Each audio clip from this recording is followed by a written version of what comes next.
जय श्री राम, हर हर महादेव। सभी को कैसे हैं आप सभी? I hope you are all well. So in this video I am going to cover BA second semester sociology, जिसमें हम वुमेन के जेंडर सोशलाइजेशन को पढ़ेंगे एज अ वुमेन्स पर्सपेक्टिव लेके। तो हमारे जो यूनिट है उसमें वुमेन भी एक टॉपिक है, ठीक है। तो आज का जो टॉपिक है वो हमारा वो वुमेन के ही अंतर्गत आता है, जिसमें हम जेंडर सोशलाइजेशन पढ़ेंगे कि आखिर होता क्या। ये बहुत रियल लाइफ से, अगर आप एक गर्ल हैं तो इसे आप मतलब समझ सकती हैं और भी अच्छे से। Realization what gender we are, जिसमें हम लोगों को रियलाइज़ हो जाता है कि हम किस जेंडर के हैं और हमको कैसे वर्क करना है, कैसे उसके अकॉर्डिंग चलना है। जैसे अब इसमें कुछ थ्योरीज दी गई हैं, जिस थ्योरी को मैं डिस्कस करने वाली हूँ वो हर्बर्ट मीड की थ्योरी है, जिन्होंने 3 स्टेजेस बताए जेंडर सोशलाइजेशन के। हर्बर्ट मीड ने 3 स्टेजेस दिए कि 3 स्टेजेस होते हैं इस जेंडर सोशलाइजेशन के, जिसमें हम रियलाइज़ करते हैं कि हम कौन से जेंडर से बिलोंग करते हैं when we are a kid and then we are now adult. और आज समझ चुके हैं हम लोग, ठीक है। तो जो उनकी हर्बर्ट मीड की थ्योरी है वो पहला बोलते हैं, पहला स्टेज है प्रिपरेटरी स्टेज। प्रिपरेटरी स्टेज वो स्टेज होता है जहाँ पे हम कॉपी करते हैं जो भी हम अपने इन्वायरमेंट में देखते हैं, ठीक है।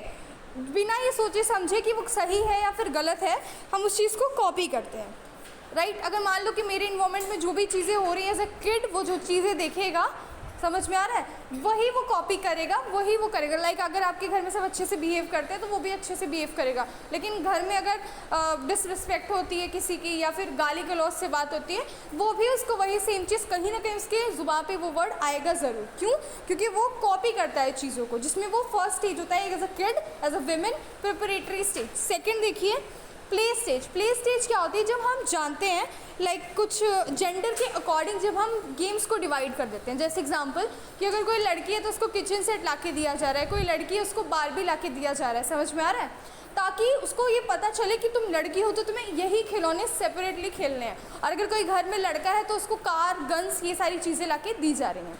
सो ये क्या होगा? ये प्ले स्टेज आएगा जहाँ पे आपको खिलौनों से, गेम से डिस्टिंग्विश किया जा रहा है, डिफरेंस किया जा रहा है कि अगर आप लड़की हो तो आप स्पेसिफिक यही सारे गेम्स खेलोगे और अगर आप लड़के हो तो आपके लिए ये गेम्स बने हैं, ठीक है।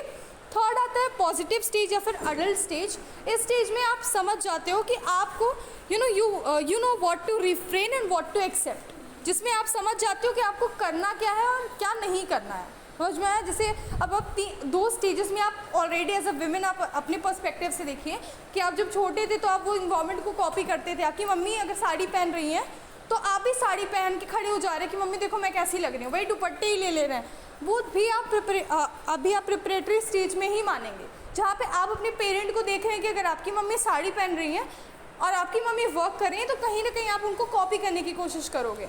सेकेंड स्टेज में जब आप गेम्स के अकॉर्डिंग डिफाइन किया जाता है, और जो थर्ड स्टेज में जब आप एडल्ट हो जाते हो तो आपको पता चल जाता है कि आपको क्या करना है क्या नहीं करना है। तो हर्बर्ट मीड के अकॉर्डिंग जेंडर सोशलाइजेशन की 3 स्टेजेस होते हैं। और ये टॉपिक तो इतना ही था, इजी टॉपिक है, आगे चल के इसको डीप में डिस्कस करेंगे, पर आपके सेकंड सेमेस्टर के लिए सिर्फ इतना ही ज़रूरी है, तो इतना ही पढ़िए। और हेडिंग्स याद रखिएगा क्योंकि एमसीक्यू में हेडिंग ही पूछेगा। कोई 3 दिया रहेगा, 2 दिया रहेगा और 2 ऑप्शन बदल देगा, पूछेगा व्हाट इज़ रॉन्ग, समझ में आए, तो आपको थोड़ा ध्यान से लेके पढ़िए, ठीक है। ठीक है guys, thank you so much. हर हर महादेव, जय श्री राम।